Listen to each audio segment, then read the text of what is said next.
Programme ज़रा सोचिए और मैं हूँ आफ्ताब मुगरी। मेरी हमेशा कोशिश होती है कि पाकिस्तान की मौजूदा सूरत हाल, जो सियासी सूरत हाल है और इस वक्त मुल्क में इस वक्त तब्दीली की जो लहर चल पड़ी है, उसको लेते हुए पाकिस्तान के तमाम अहम रहनुमाओं से बैठ के सीधे और सच्चे सवाल करने की कोशिश करता हूँ। बहुत से प्रोग्राम में मेरे आपने देखा कि बहुत से लोग ये भी शिकवा करते हैं कि आपके जो सवालात होते हैं वो बड़े तीखे होते हैं, और तीखे के साथ साथ बिल्कुल वो ग्रासरूट के सवालात होते हैं जो बिल्कुल आपसे और मुझसे वाबस्ता होते हैं। यहाँ पर आपने देखा कि एक सुनामी की बात चल पड़ी थी, जिसमें इमरान खान ने जलसा किया शहर कायद कराची, जिसको मिनी पाकिस्तान कहा जाता है, और उस सुनामी में भी आपने देखा कि हमने पाकिस्तान तहरीक इंसाफ से गए कई रहनुमाओं से बैठ के बात की कि क्या आपके पास मैनिफेस्टो क्या है। हाँ, मैं हर वक्त यही सवाल करता हूँ तमाम उन हुक्मरानों से जो दावा करते हैं कि हम आएंगे जब अपना मैनिफेस्टो लेके तो आपकी तकदीर बदलेंगे। तकदीर वही बदलने वाली बात होती है कि दूध की शहद की नदियां बहा देंगे, पर आपने देखा 2011 भी जो अभी साल हमारा जो गुजर चुका है, उसमें भी शहद की और दूध की नदियां मौजूदा जमहूरी हुकूमत ने बहन जो दावे किए थे कि हम यहाँ पे लोगों की तकदीर चेंज करेंगे, वो भी तकदीर चेंज नहीं हुई। पर इस मुल्क में तकदीर उन लोगों की बदली जो जमहूरियत का हिस्सा बने हुए हैं। मैंने बहुत से रहनुमाओं से बैठ के बात की कि मैं असेंबली को जब कवर करता था कि एक ऐसे रुकन असेंबली के सिर्फ सिंध असेंबली के जो एफएक्स गाड़ी और गाड़ियों भी नहीं होती थी, उस पर आते थे, आज वो बड़े बड़े मालदार बन चुके हैं। ये एक बड़ी अहमियत की हामिल बात होती है कि जमहूरियत जब भी आती है तो उसके बाद जमहूरियत का दावा करने वाले लोग करप्शन पे मुलविस होते हैं। आज उस पार्टी का फिर एक इस वक्त आम शहरी उसको याद करते हुए, आम ग्रास रूट पे याद करते हुए, उस वक्त के प्रेसिडेंट जनरल मुशर्रफ को आज याद करते हुए ये कह रहे हैं कि उसके वक्त इस जमहूरियत से अच्छा था। क्या अच्छा था या नहीं था, बीते हुए कल को याद करना चाहिए और तारीख का हिस्सा बन जाता है वो वक्त।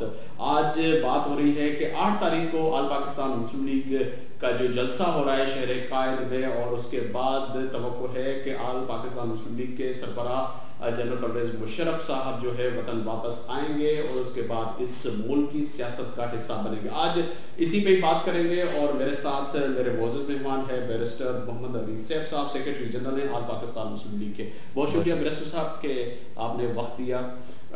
एक तो खुशाइन बात है कि अब जो बातें हम करते थे, जर्नलिस्ट इस सवाल को उठाते थे तमाम लोगों को टॉक शो में कि जनरल साहब जी वापस नहीं आएंगे, नहीं आएंगे, नहीं आएंगे, अब ये तय हो गया कि वो वतन वापस आ रहे हैं। देखें जी, जनरल साहब के बारे में, परवेज़ मुशर्रफ साहब के बारे में दुनिया बहुत कुछ कहती रही है। पहले तो लोग ये कहते थे जी गो मुशर्रफ गो, अब कहते हैं कम मुशर्रफ कम। आपने खुद ही अपनी इब्तदाई कलमात में कहा कि लोग उनके दौर को याद करते हैं, यकीनन याद करते हैं, क्योंकि उनका दौर आज के दौर से बहुत बेहतर था।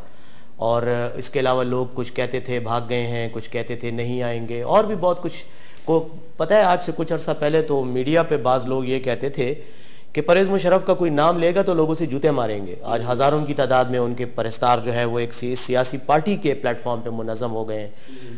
हमने बड़े बड़े प्रोग्राम किए हैं पूरे पाकिस्तान में। कराची में भी इंशाल्लाह 8 जनवरी को जो जलसा होगा उसमें इंशाल्लाह अल्लाह के फजल से आप देखेंगे अवामी ताकत जो उनकी सपोर्ट कर रही है। तो यकीनन तमाम दावों की तरह एक और दावा भी कि वो कभी नहीं आएंगे, ये भी गलत साबित हो जाएगा। इंशाल्लाह इसी साल 2012 में वो पाकिस्तान में होंगे, हमारे दरमियान होंगे, और इंशाल्लाह इस मुल्क की तकदीर को दोबारा बदलेंगे। 2012 जो है आज हम बात कर रहे हैं, तो मैं समझ रहा हूँ कि 2012 की आपने डेट तो हमें कोई बता दें कि किस वक्त आएंगे ये पाकिस्तान में। इसी महीने में हमें जो बहुत से ज़राए जो ये चीज़ कंफर्म कर रहे हैं कि जी इसी महीने में वो वतन वापस आएंगे और अपनी सियासत का जो बाज़ाब्ता जो आगाज़ जो है सरज़मीन पाकिस्तान से वो करेंगे। बिल्कुल, उन्होंने खुद कहा है, लाहौर में हमारा जलसा था उसमें उन्होंने ऐलान किया था कि मैं जनवरी में आऊँगा। इससे पहले उन्होंने 23 मार्च डेट देंगे, जैसी डेट का फैसला होता है पार्टी फैसला करेगी, हम बताएंगे, पूरी कौम को बताएंगे, मीडिया के जरिए बताएंगे, प्रेस कॉन्फ्रेंस करेंगे इंशाल्लाह। और इस जलसे में भी उनकी आमद के हवाले से, और 23 मार्च की तो डेट पहले दे चुके थे ना आप लोग के। 23 मार्च को टॉक शो में, मुख्तलिफ टॉक शो में, प्रोग्रामों में जनरल साहब वाज़ेह तौर पे कह चुके हैं कि मैं 23 मार्च को वतन वापस आऊँगा। तो अब क्या डिफरेंट क्या हो गया? क्या आपको भी वही खुफिया हाथ जो तहरीक इंसाफ के लिए लोग कह रहे हैं, बहुत से लोग जो बैठ के हमारे प्रोग्रामों में कहते हैं कि जी खुफिया हाथ है, क्या आपके पीछे भी कोई ऐसा खुफिया हाथ है जिन्होंने आपको क्लियर और हरी झंडी दिखा दी है कि आप वो वतन वापस आ जाए? 23 मार्च 2012 को पाकिस्तान आने का उन्होंने ऐलान किया था मई 2011 में। दुबई में प्रेस कॉन्फ्रेंस की थी जिसमें उन्होंने ऐलान किया था। उसके बाद पाकिस्तान की सियासी हालात में जो तेज़ी से तब्दीलियां आ रही हैं उनके तनाजुर में पार्टी ने उनसे ये दरख्वास्त की, हम लोगों ने उनसे ये दरख्वास्त की कि आप पाकिस्तान जल्द आने का फैसला करें। 23 मार्च। हरी झंडी कहीं से नहीं दिखी?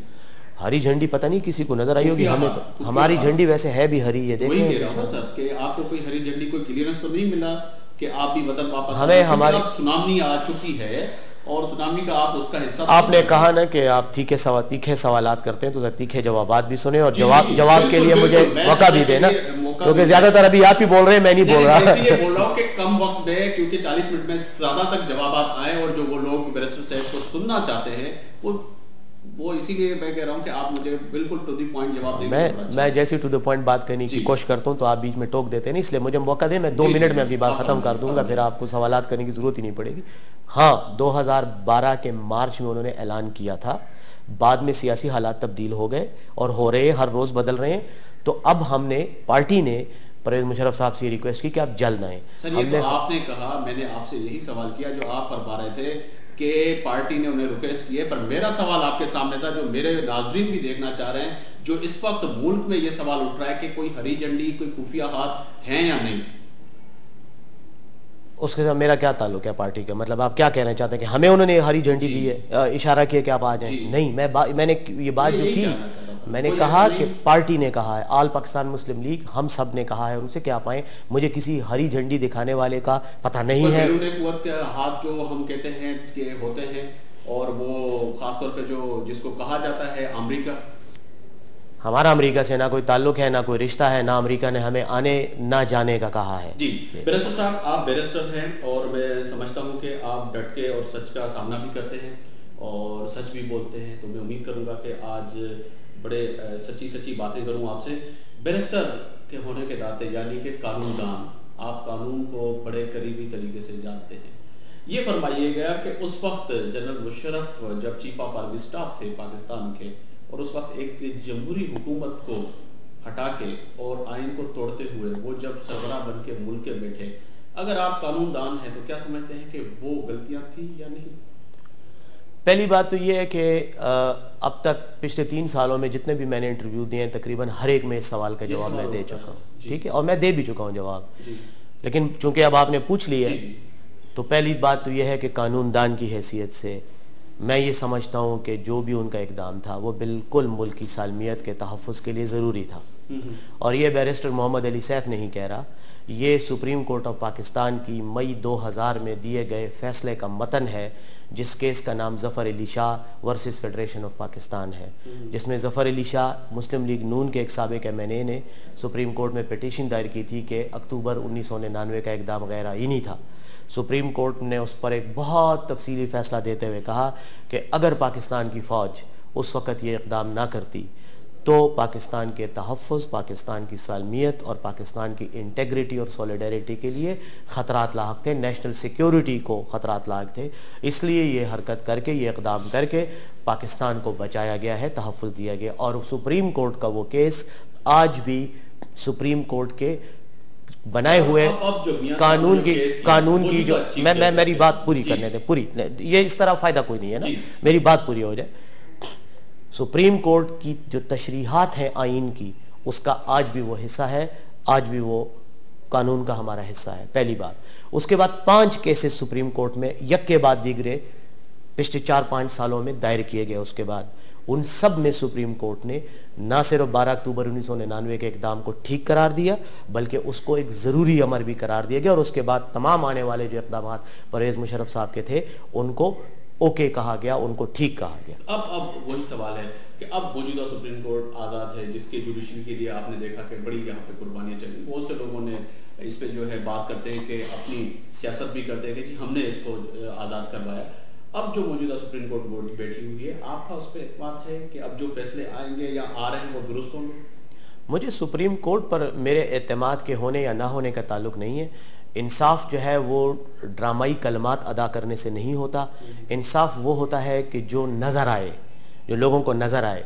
सुप्रीम कोर्ट का आपने पूछा, मुझे उस पर एतमाद है। इसका जवाब देने की शक्ल में मैं एक सवाल करूँगा। मैं आपको जवाब ही दे रहा हूँ, लेकिन मैं एक सवाल करूँगा। क्या वो सुप्रीम कोर्ट जो नवाज शरीफ साहब के खिलाफ 50 से ज़ायद मुकदमात को सुन ही नहीं रही, निचली अदालतों में जो मुकदमा ज़ेर समाअत हैं उनमें से एक को नहीं सुन रही। मियाँ नवाज शरीफ साहब के भाई शहबाज शरीफ साहब की असम्बली उनके 2 लाइनों के एक ऑर्डर के नतीजे में पिछले 4 साल से कायम है। असम्बली नहीं, उनकी वजारत आला का मनसब, जबकि उसमें बाकायदा उन्होंने गैर कानूनी इकदामात के जरिए इलेक्शन लड़ा, गैर कानूनी हरकत की, इलेक्शन लड़ा और सुप्रीम कोर्ट ने उस पर एक छोटा सा 2 लाइनों का फैसला देकर उसको बहाल कर दिया, जिस पर हर तरफ मतलब मजम्मत हो रही है उसकी। वो सुप्रीम कोर्ट या वो पाकिस्तान की अदालतें जो आपको या मुझे बाहर इतने से चाकू के साथ पुलिस पकड़ ले तो मैं मान जाऊंगा कि आप इंसाफ की को तरस जाएंगे, आपकी जमानत की तारीख तक नहीं लगेगी। लेकिन वही सुप्रीम कोर्ट नहीं, मेरा जुमला पूरा होने दें। देखिए, जुमला नहीं हुआ ना लग रहा है कि सर, आप मेरी बात पूरी होने दें प्लीज। इस तरह से नहीं इंटरव्यू होते ना, हम पॉइंट स्कोरिंग नहीं कर रहे, आप मेरे इंटरव्यू ले रहे हैं, तो मेरी बात आराम से सुने और पहुंचाएं लोगों को जिनको आप पहुंचाना चाहते हैं आवाम तक। वो सुप्रीम कोर्ट, वो हाई कोर्ट जो शाहजेन बुख्ती को मिसाइलों, रॉकेट लॉन्चरों, एंटी एयरक्राफ्ट गनों के साथ पूरे पाकिस्तान की आवाम की नजरों के सामने गिरफ्तार होता हुआ देखती है और 15 दिन के बाद उसको जमानत पे छोड़ देती है, और 16वें दिन वो क्लाशनकोफ रख के प्रेस कॉन्फ्रेंस करके परवेज मुशर्रफ के खिलाफ कत्ल करने वाले को वो कहता है कि आप कत्ल करोगे तो मैं आपको इतने अरब रुपए की जायदाद दूंगा। तो उस सुप्रीम कोर्ट से क्या अवाम इंसाफ की तवक्को कर सकते हैं? ये मेरा एक सवाल है, आप इसका जवाब किसी और से ले दें। मेरा ये सवाल है, आप बोले। इस सवाल में मैं यही जानना चाह रहा था और मेरे नाज़रीन भी यही जानना चाह रहे थे, आल पाकिस्तान मुस्लिम लीग के रहनुमा बैरिस्टर से जो फरमा रहे हैं कि जो इस वक्त पाकिस्तान में मौजूदा चीफ जस्टिस इफ्तिखार मोहम्मद चौधरी साहब हैं, जो उसकी सुप्रीम कोर्ट है, जहाँ वो जो नहीं, ये उसकी सुप्रीम कोर्ट नहीं, वो उसका एक जज है जी, उस वो वहां लोगों का जज है। हाँ, बात नहीं है, जो हालात हैं जो नजर आ रहे हैं। मैंने ये तो नहीं कहा, लेकिन मेरा सवाल यकीनन है। सर यही था, जवाब तो यही आएगा ना, सवाल का तो यही निकलेगा। अगर आप ये जवाब निकालना चाहें, हम निकाल सकते। तो निकालूंगा। मैंने आपको कह दिया, मैंने जो बात करनी थी वो मैंने कर दी, इसलिए इस पे ज्यादा बहस नहीं करते। मैंने आपको कह दिया है कि ये अदालत। अच्छा, अब आते हैं उस चीज पे कि बैरिस्टर साहब अगर जनरल साहब वतन वापस आते हैं, परवेज मुशर्रफ साहब, तो उनको तो बहुत से केसेस का सामना भी करना पड़ेगा। कई आपके मुकदमे भी दर्ज हैं, अकबर बुट्टी का मुकदमा है, बलूचिस्तान का मुकदमा आपके सामने, लाल मस्जिद आपके सामने, बहुत से वाकयात हैं। अगर मैं बैठे बात करूंगा तो यकीनन हमारा टाइम खत्म हो जाएगा। क्या उन तमाम केसेस का उनको सामना करना पड़ेगा? करेंगे वो? हाँ, बिल्कुल करेंगे। कानूनी तौर पर हमारे लिए उन मुकदमात में कोई परेशानी नहीं है।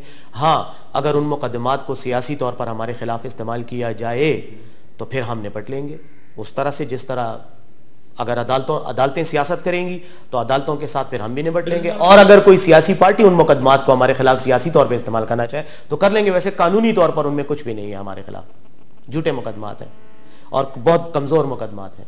डॉक्टर साहब ये फरमाइएगा कि अब तो ये बात हुई कि झूठे मुकदमात हैं, पर ये फरमाइएगा कि क्या अगर इस मुल्क में जो तमाम लोग हैं, जिसको 18 करोड़ भी कह सकते हैं, 17 करोड़ भी कह सकते हैं, क्या वो लोग यही जानने की कोशिश करते हैं कि आप लोगों ने उस वक्त जनरल मुशर्रफ साहब ने NRO क्यों दिया, जो अब जो सूरत हाल हमें नजर आ रही है, उसकी वजूहात क्या थी? इस पर फिर मैं ये कहूँगा कि आपके इंटरव्यू का टाइम इसी सवाल के जवाब के लिए भी नाकाफ़ी है। पूरा इंटरव्यू अगर मैं यही की वजाहत करूँ, उसकी वजह यह है कि इस सवाल का जवाब परवेज मुशर्रफ साहब ने भी कई बार दिया और मैंने भी कई बार दिया, और मैंने यही कहा है, मेरे मुख्तसर से अल्फाज हैं कि NRO परवेज मुशर्रफ साहब के दौरे हुकूमत का एक इक़दाम था जिसका मकसद सियासी मफाहिमत को फ़रोग़ देकर इन लोगों को, जो पुरानी पार्टियों के अहम रहनुमा थे, उनको पाकिस्तान में आकर सियासी प्रोसेस में इन्वॉल्व करना था। ये मकसद था। एक नेक नियति से मकसद एक कदम उठाया गया। उसके नताइज बाद में सियासी जो हालात हुए, ख़ास तौर पर बेनज़ीर भुट्टो साहिबा का जो वाक़या 27 दिसंबर को हुआ जिसमें उनकी जान चली गई, उसके बाद मुल्क के तनाज़र कुछ इस तरह का बन गया कि वो जो इक़दामात थे, वो एक किस्म का वो जो उस वक़्त का फ़ैसला था, वो बाद में उसके नताइज गलत सामने आए जिससे कौम को नुकसान हुआ। इसमें एक मैं बात करना चाहूँगा कि NRO और ये चीज़ें नवाज शरीफ साहब और बेनज़ीर भुट्टो साहिबा के तनाजुर में हुई थी। किसी को ये पता नहीं था कि आसिफ अली जरदारी साहब जो है वो पाकिस्तान के सदर उस NRO के नतीजे में या उन इक़दामात के नतीजे में बने।